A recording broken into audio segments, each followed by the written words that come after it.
Hello everyone, আজকে কিন্তু আমি এই এসিআই এর থাই নুডলসটা মেক করব। তো এটা কিন্তু আমার মূলত ইফতারি। তো আমি ভাবতেছি যে বুটমুড়ি খাবো না, তো নিজের জন্য একটা বানাচ্ছি আর ভাবলাম তোমাদের সাথেও শেয়ার করি। তোমরা অনেকেই বলেছো ডেলি ব্লগ দিতে, তো আমার স্টাডি ব্লগের পাশাপাশি ছোটোখাটো কিছু রেসিপি আমি যদি করি তাহলে তোমাদের সাথে আমি শেয়ার করব।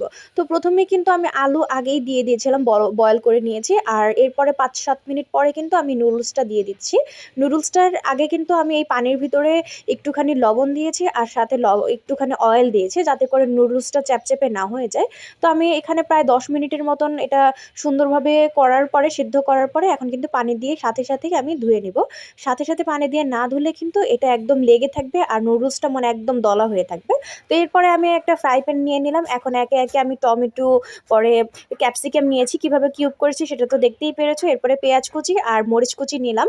এরপরে কিন্তু এই যে সুন্দর অয়েলটা আমি দিয়ে দিলাম। এরপরে সমস্ত সবজি আমি একসাথে করে দিয়েছি। এটা কিন্তু এখন ভালোভাবে নাড়িয়ে নিব। আর এটা কেন একসাথে দিয়েছি, কারণ এগুলো কিন্তু সেদ্ধ হতে হবে। আর এই সবজির সাথে যাতে ফ্লেভার থাকে এর জন্য অল্প একটু নুডলসের মশলাটা আমি দিয়ে দিব। নুডলসের মশলাটা কিন্তু খুবই মজা, এটা কিন্তু চিকেন ফ্লেভারে, এটা কিন্তু মাস্ট একটা ট্রাই করার মতন। খুবই ভালো খেতে, এটা আমি জাস্ট রেকমেন্ড করব খাওয়ার জন্য। মাত্র 45 টাকা, স্বপ্নতে গেলে তুমি বাই 3 গেট 1 পেয়ে যাবে 45 টাকা করে পিস। তো এরপরেই কিন্তু দেখতে পাচ্ছ যে আমি এখানে ডিম দিয়ে দিয়েছি। ডিম দেওয়ার পর অনেকটা পানি দিব, কারণ আমার কিন্তু ক্যাপসিকামটা আর টমেটোটা সেদ্ধ হতে হবে।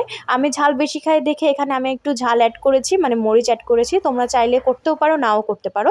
এরপরে কিন্তু আমি টমেটোগুলো যাতে একদম মিক্সড হয়ে যায়, মানে একদম ভর্তা হয়ে যায়, এর জন্য কিন্তু এইভাবে চামচ দিয়ে ঘেটিয়ে নিচ্ছি। তোমরাও চাইলে ট্রাই করতে পারো এভাবে। এরপরে কিন্তু মাঝখানে আমি ফাঁকা করে এরপরে কিন্তু নুডলসগুলো দিয়ে দিয়েছি যাতে করে চারো সাইড থেকে আমি মশলাগুলো দিতে পারি। মশলাগুলো কিন্তু মাখা মাখা রেখেছি, দেখতে পেরেছো। এখন কিন্তু মিক্স করে নিলাম খুব ভালো করে। আর নুডলসটা কিন্তু অলওয়েজ তোমার মাঝখান দিয়ে ভাঙবে না, কারণ নুডলস সেদ্ধ হওয়া পরে কত কিছু করতে করতে কিন্তু নুডলস অলরেডি ভেঙে যায়। তোমরা যদি ভেঙেই দাও তাহলে কিন্তু নুডলসটা একদম ভর্তা হয়ে যায়। এই ট্রিক্সটা আমি অলওয়েজ ফলো করি। এরপর কিন্তু বাকি যেই নুডলসের মশলা ছিল সেটা আমি কিন্তু একদম সুন্দরভাবে মিক্স করে দিলাম।